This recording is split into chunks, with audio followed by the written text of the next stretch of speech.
एक बार की बात है, मगहर नगर में अकाल गिर गया था। हर तरफ पशु पक्षी भूख प्यास से मर रहे थे। पूरे मगहर नगर में त्राही त्राही मच गई थी। मगहर का बादशाह उस समय बिजली खान पठान था। नगर को अकाल से निजात दिलाने में वह भी नाकाम रहा। राजा तथा प्रजा सभी दुर्भिक्ष से परेशान थे। उस नगर में एक परमेश्वर कबीर साहिब जी के चमत्कारों से परिचित व्यक्ति था। एक दिन वह बादशाह के पास गया। बादशाह, काशी में एक कबीर नाम के बड़े प्रसिद्ध महापुरुष रहते हैं। सुना है उनके लिए कुछ भी असंभव नहीं है। उनके कई चमत्कारों ने लाखों लोगों को उनका शिष्य भी बना दिया है। बादशाह, अगर उन महापुरुष के चरण हमारे नगर की धरती को लगे तो बात बन सकती है और जरूर वर्षा हो जाएगी। अच्छा जनाब वजीर, हमने इस समस्या के लिए क्या नहीं किया। एक बार कबीर जी को भी परख लेना चाहिए, क्या पता नगर की ये बला टल जाए। क्यों नहीं जहांपनाह, काशी के राजा बीर सिंह बघेल आपके अच्छे जाने माने और विश्वास पात्र राजा है। वे जरूर आपकी बात मान लेंगे। जल्द उन्हें पत्र लिखकर उस महापुरुष को लाने का बंदोबस्त कीजिए। अब और प्रतीक्षा नहीं करनी चाहिए। जो आज्ञा जहांपनाह। बिजली खान पठान ने राजा बीर सिंह बघेल को काशी पत्र भिजवाया। प्रणाम हो महाराज। यह पत्र मगहर बादशाह बिजली खान पठान की ओर से है। प्रिय बंधु बीर सिंह, आज मैं एक बड़ी चुनौती का सामना कर रहा हूं, जिसका मुझसे कोई समाधान नहीं हो पाया है। नगर में पड़े अकाल के कारण सब और हाहाकार मच गई है। हमने सुना है कि आपके नगर में एक युक्त महापुरुष रहते हैं, जिनका नाम कबीर है। राजा बीर सिंह बघेल पूर्व ही परमेश्वर कबीर साहिब जी के चमत्कारों को देखकर और पूर्ण ज्ञान समझकर कबीर साहिब जी के शिष्य बन चुके थे। हम आपसे निवेदन करते हैं कि उन्हें कृपया करके हमारे नगर में भेजने की कृपा करें। शायद हमारे भी भाग्य उदय हो जाए। मैं आपका आभारी रहूंगा। मंत्री जी, बिजली खान बादशाह ने महापुरुष तो सही चुने हैं, लेकिन गुरुदेव का वहां इस प्रकार जाना उनका अपमान होगा। और अगर बादशाह में आधिनी नहीं आती है तो परमात्मा कोई रजा नहीं बख्श पाएंगे। उन्हें पत्र से जवाब में विनती कीजिए कि वे स्वयं ही आए और गुरुदेव को विनती कर अपने साथ ले जाएं और अपना समाधान करवाएं।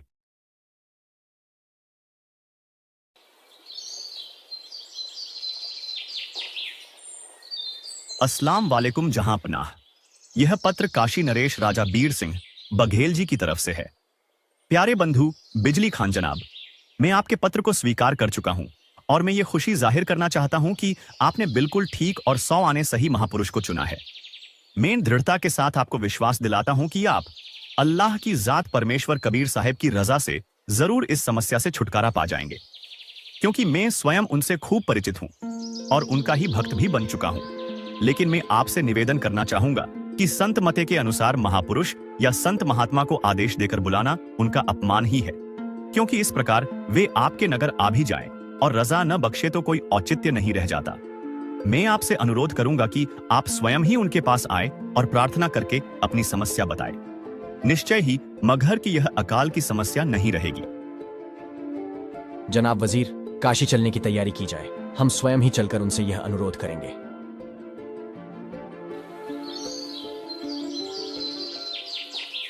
अगले दिन बादशाह बिजली खान पठान नगर के कई लोगों के साथ काशी के लिए रवाना होते हैं।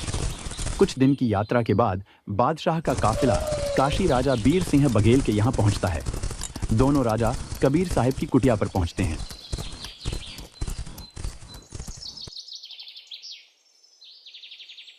प्रणाम हो गुरुदेव। गुरुदेव, आज आपसे मिलने मगहर के बादशाह बिजली खान पठान आए हैं। अस्सलाम वालेकुम कबीर जी। हमने सुना है कि आप सभी धर्म को समान मानकर उनको सच्ची इबादत देकर बड़े चमत्कार किए हों। कृपया हमें भी कृतार्थ कीजिए। क्या हुआ बादशाह?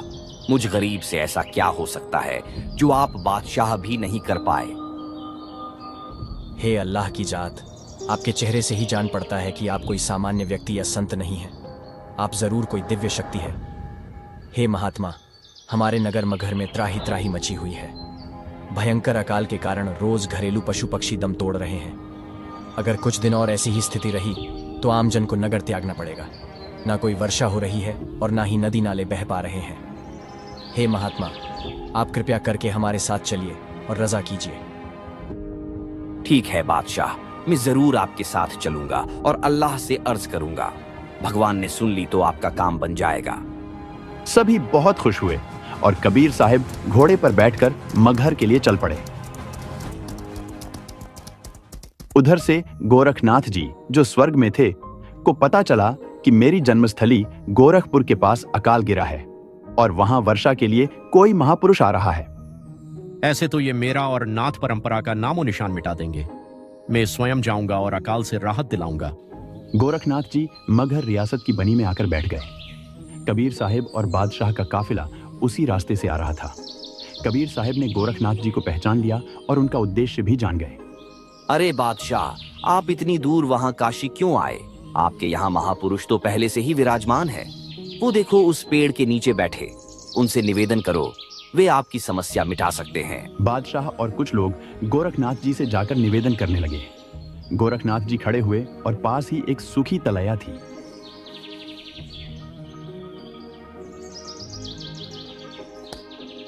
एक तेज पानी का फंवारा निकला और देखते ही देखते पूरी तलैया भर गई और फंवारा रुक गया। देखा बादशाह, आपके नगर के प्रसिद्ध महापुरुष तो यही बैठे हैं। आप बिना किसी वजह के काशी गए। वो बात तो ठीक है कबीर जी, लेकिन नाथ जी, इस पानी से तो हमारे पशु ही तृप्त नहीं होंगे। भरपूर पानी की आवश्यकता है।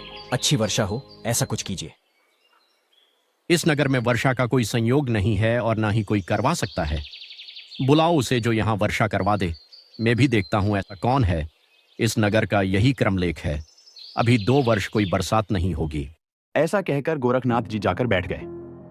बादशाह, आप लोग घर जाइए। मैं यही बैठकर अल्लाह से दुआ करता हूँ। अल्लाह ने चाहा तो कुछ देर में वर्षा हो जानी चाहिए।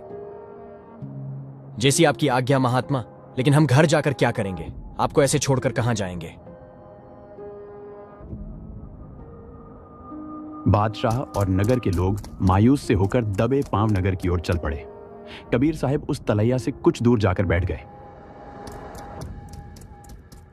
बादशाह और सैनिक कुछ ही दूर पहुंचे थे कि इतने में चारों तरफ भयंकर काली घटाएं छा गईं। नगर के सभी लोग गदगद हो गए।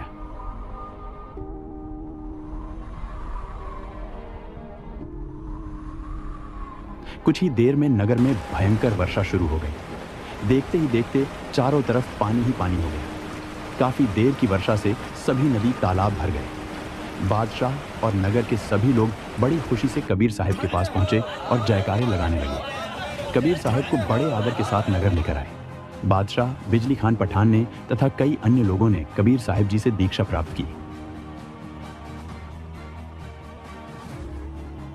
ये अनमोल ज्ञान जगत गुरु तत्वदर्शी संत रामपाल जी महाराज के सत्संगों का अंश मात्र है।